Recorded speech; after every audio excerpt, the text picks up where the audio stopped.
You know, sometimes the most dangerous weapon on the battlefield isn't the most sophisticated one. It's the one that's cheap, simple, and everywhere.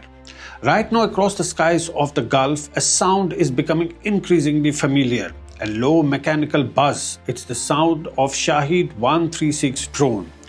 For soldiers in Ukraine, that sound has already become a warning of an incoming strike. Now, the same drone is becoming central to Iran's strategy and its confrontation with the US and its allies. At first glance, the Shahed 136 doesn't look particularly impressive. It's a propeller-driven drone, slow-moving, relatively small, and carrying a modest explosive payload. In fact, analysts often call it the poor man's cruise missile. But that label hides a far more important truth. This drone is changing the economics of war. Each Shahed drone costs somewhere between $20,000 and $50,000 to build.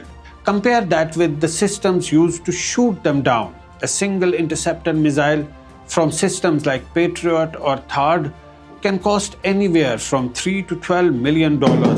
Think about that imbalance for a moment. A drone that costs the price of a luxury car, forcing the launch of a missile worth several $millions just to stop it. And Iran doesn't launch one at a time. It launches them in swarms, hundreds of drones, sometimes thousands, overwhelming radar screens and forcing of defenders to make a difficult choice: intercept everything and burn through expensive missile stockpiles, or risk letting some through. Even when most are shot down, a few inevitably slip through the defenses.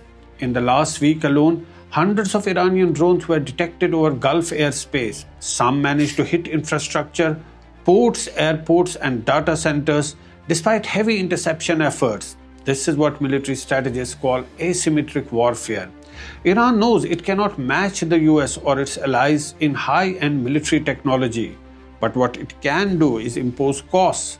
By flooding the battlefield with cheap drones, it forces its adversaries to spend vastly more money and resources defending themselves. And that strategy isn't limited to drones. Iran has spent years building a network of missiles, underground launch tunnels, and decentralized command structures designated and designed to survive airstrikes. Intelligence imagery shows vast facilities where drones and missiles can be launched in large numbers at short notice. The goal is endurance, the ability to keep fighting even under sustained attack.